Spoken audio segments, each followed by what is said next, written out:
Oi pessoal, aqui é o André da Wealthy Neighbor, tudo certo? Nesse vídeo aqui vamos fazer um resumo e análise sobre o livro Quem Pensa Enriquece, escrito por Napoleon Hill.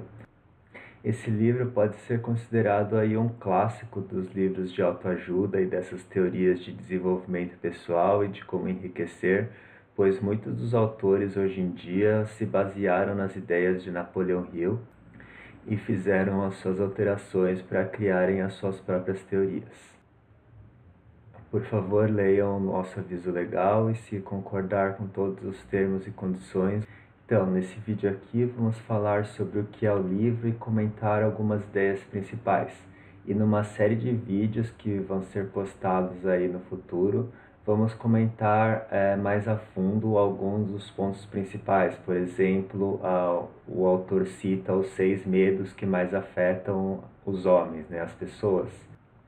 Vamos aprofundar também os 13 princípios da filosofia do autor e depois vamos comentar como podemos começar, né? Como aplicar essa filosofia às nossas vidas para conseguir o que desejamos. Então, esse livro, Quem Pensa Enriquece, é um livro de autoajuda. A ideia principal é thought backed by strong desire has the tendency to transmute itself into its physical equivalent. Esse eu peguei da versão em inglês do livro, eu não li a versão traduzida, então não sei como ficou, mas uma tradução livre seria mais ou menos assim. Ideias combinadas com um desejo forte têm a tendência de transmutarem-se em seus equivalentes físicos. Então, o que Napoleon Hill defende é que, como o título já diz, né, quem pensa enriquece. A riqueza parte das ideias. Devemos ter ideias boas, combiná-las com o desejo de enriquecer, o desejo de ser saudável, o desejo de ter um bom relacionamento, e fazendo isso com persistência e não desistindo e tendo uma atitude positiva, essas ideias, com o tempo, vão se transmutar nos seus equivalentes físicos, ou nos bens, ou no que desejamos. O Napoleon Hill diz que o seu livro traz uma filosofia de realização pessoal. Essa filosofia se baseia nas 30 principais razões do fracasso e os 13 princípios pelos quais as pessoas acumulam riqueza. Eu acho que a diferença de números aqui não é coincidência, pessoal. Temos aí quase 3 vezes mais chances de fracassar do que princípios, né, para acumular riqueza. Então isso mostra que devemos nos policiar e ter cuidado com os nossos hábitos, nossos pensamentos negativos, pois é muito mais fácil fracassar caso não tenhamos cuidado do que ser bem-sucedido. O livro foi... Napoleon Hill começou a escrever esse livro mais ou menos no período da Grande Depressão, um pouco antes, e a primeira versão foi publicada em 1937. Uma das coisas que fez o autor escrever esse livro e também acreditar em tudo que ele está dizendo é um fato pessoal que ele compartilha com a gente. Então, o filho do autor nasceu sem ouvidos, né, sem os órgãos do aparelho auditivo. E nesse momento do nascimento, os médicos já disseram: ó, seu filho vai ser surdo-mudo pelo resto da vida.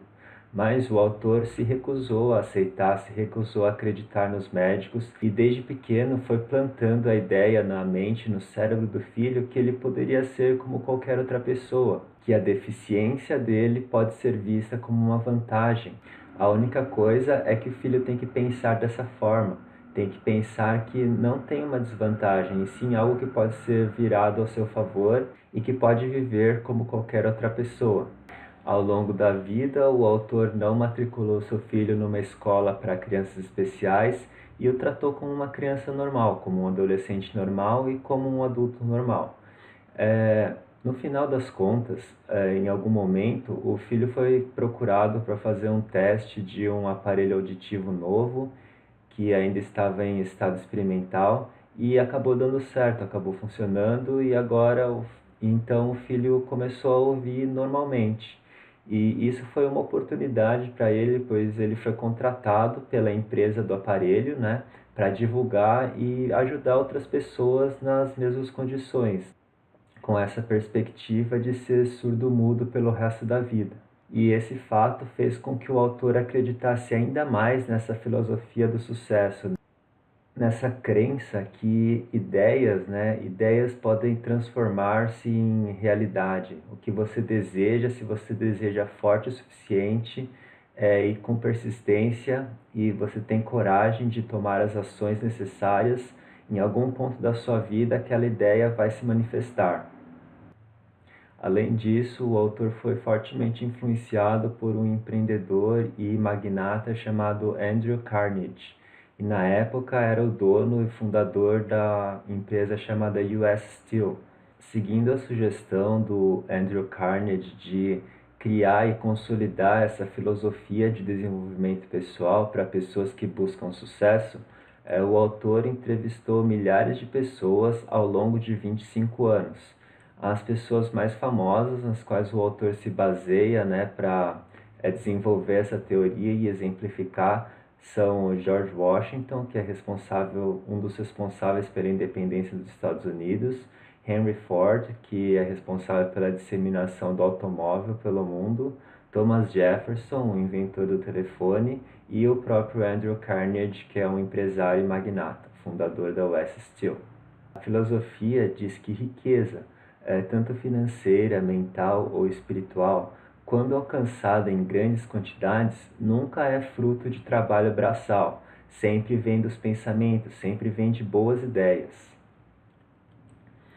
E ser bem-sucedido na vida significa ter tranquilidade de espírito, significa ter todos os bens materiais que precisa e deseja e, acima de tudo, significa ser feliz, significa alcançar a felicidade.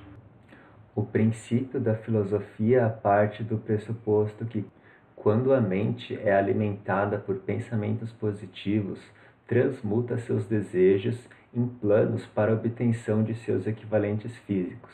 Ou seja, tudo começa com uma ideia, mas não devemos parar por aí.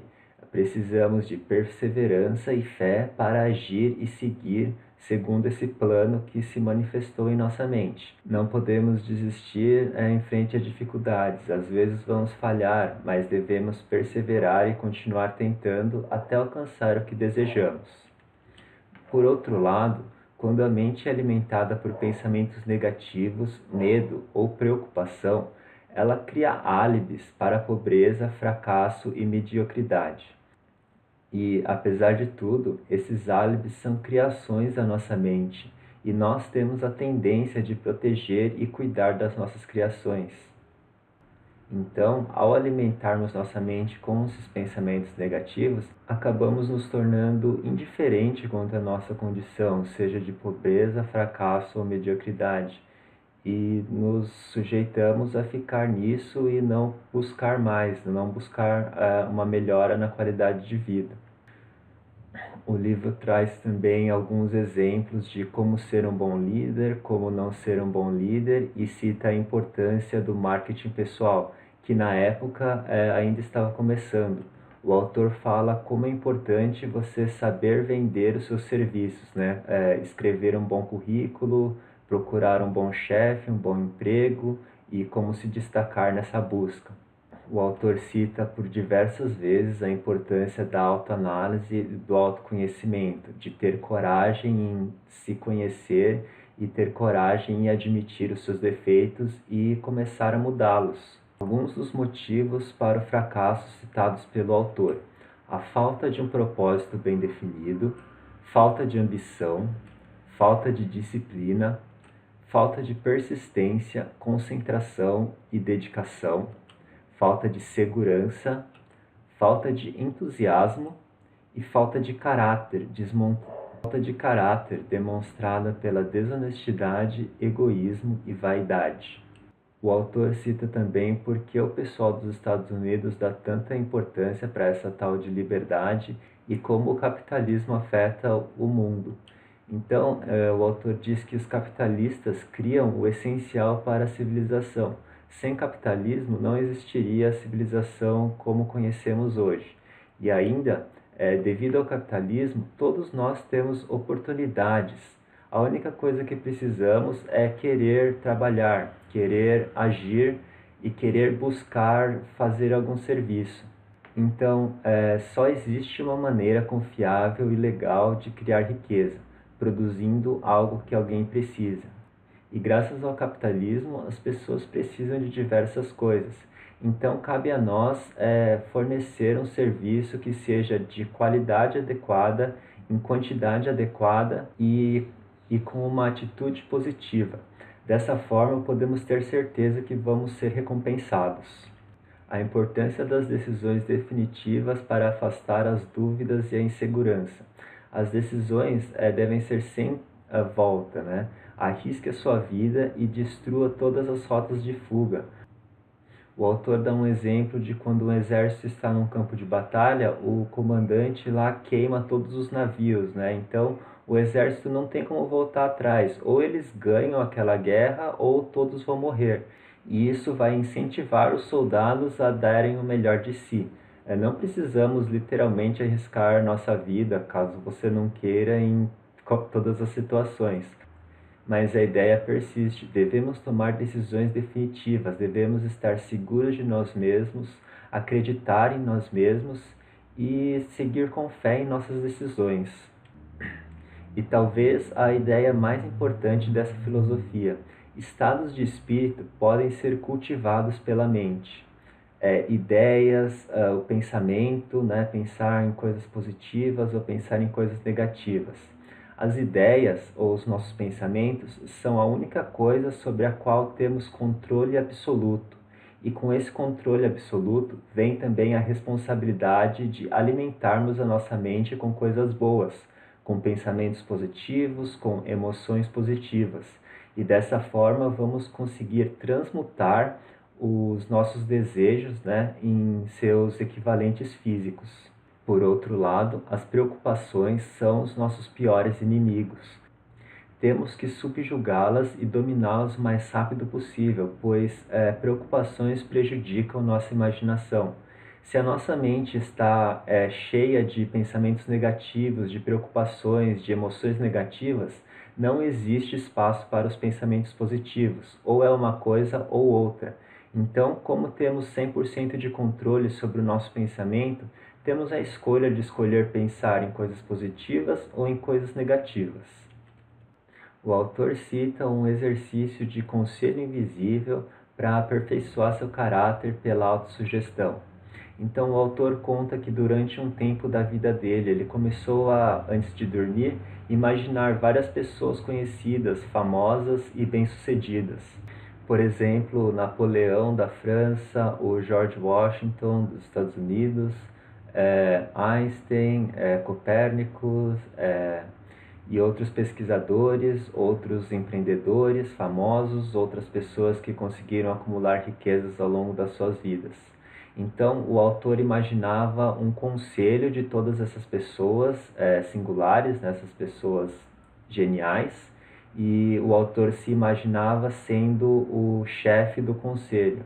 E cada uma dessas pessoas tinha o seu jeito de falar, as suas ideias, as suas peculiaridades.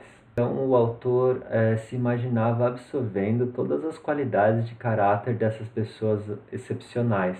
E com isso, ele conseguia aperfeiçoar o seu próprio caráter, mesmo não tendo contato físico direto com essas pessoas. Dizem que nós somos a média das 5 pessoas com as quais mais interagimos. E o autor aplica esse princípio, né, usando pessoas imaginárias. E dessa forma ele consegue também melhorar o seu caráter e mais fácil ainda, né, porque ele pode imaginar só as características que ele quer. Essa filosofia de aprimoramento pessoal começa com o desejo e termina com o entendimento de si mesmo, o entendimento dos outros, o entendimento da natureza e suas leis e o entendimento da felicidade. Mas antes de pensar em ser bem-sucedido, precisamos dominar medo, indecisão e dúvida.